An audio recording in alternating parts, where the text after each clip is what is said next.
Once upon a time, consumers had to go to great lengths to acquire the things that made their lives better. As time went by, retailers and marketers came up with inventive ways of getting their customers what they wanted. Along the way, various technological advances guided the evolution of commerce. Newspapers, magazines, radio, and television all helped eager consumers look for what they wanted to purchase and where they wanted to purchase it. Catalogs, the telephone, and the postal service combined to let the public shop in the comfort and tranquility of their own homes. But the ultimate shopping experience was yet to come. It wasn't until the year 1994 that businesses found the most ideal way to serve their valued customers. It took the combination of the pioneering technologies of the personal computer and the internet to launch the true future of retail marketing.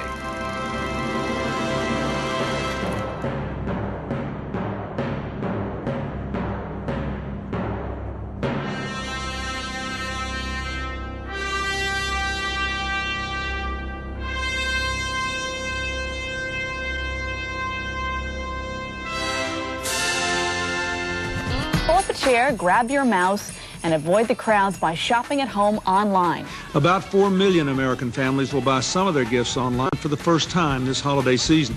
I intend to join them.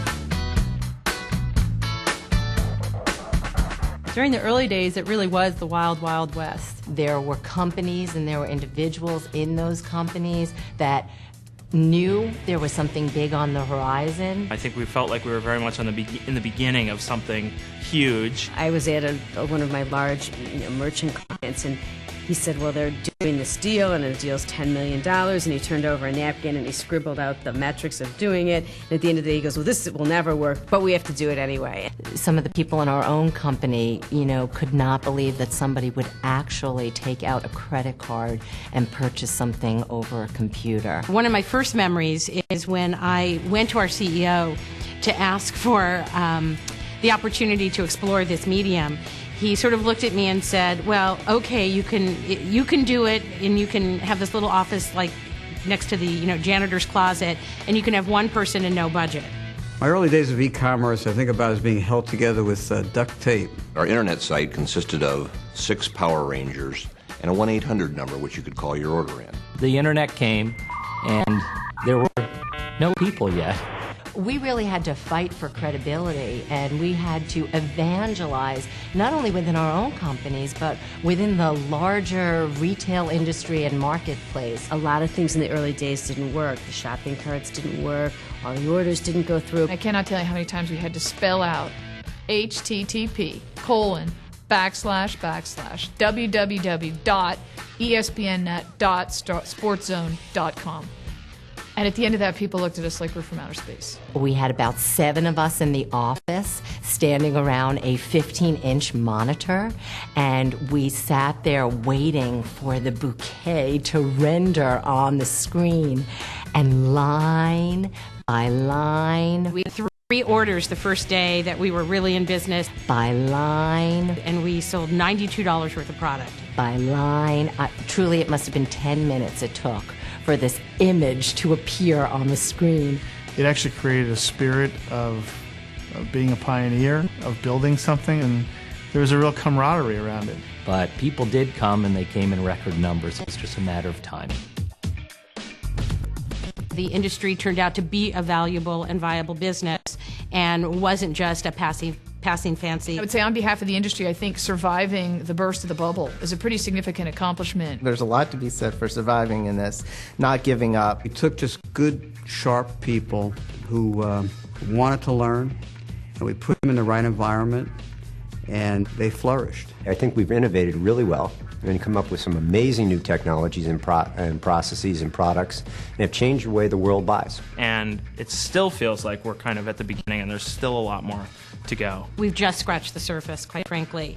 And it's great to have gone from this sort of whisper in the organization to a full voice at the table. And I think that's probably the biggest compliment for the last 10 years and validation for the last 10 years. We've gone from $0 transacted online 10 years ago to over almost $150 billion US online this year across all categories of goods.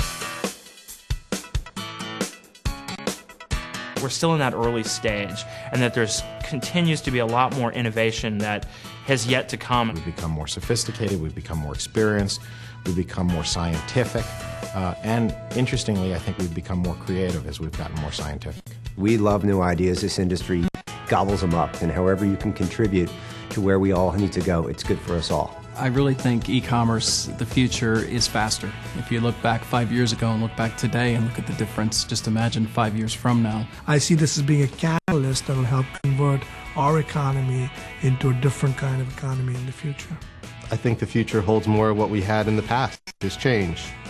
Things will evolve, things will change. You've got people coming out of college that do everything online. And as they come through the pipeline of life, it's going to have a big effect on the future. This phase is one where we're going to see the real impact of technology helping us do what we want to do best, which is serve the customer. The future is all about the customer. The customer goes on the internet, a customer goes into a store, they shop through a catalog.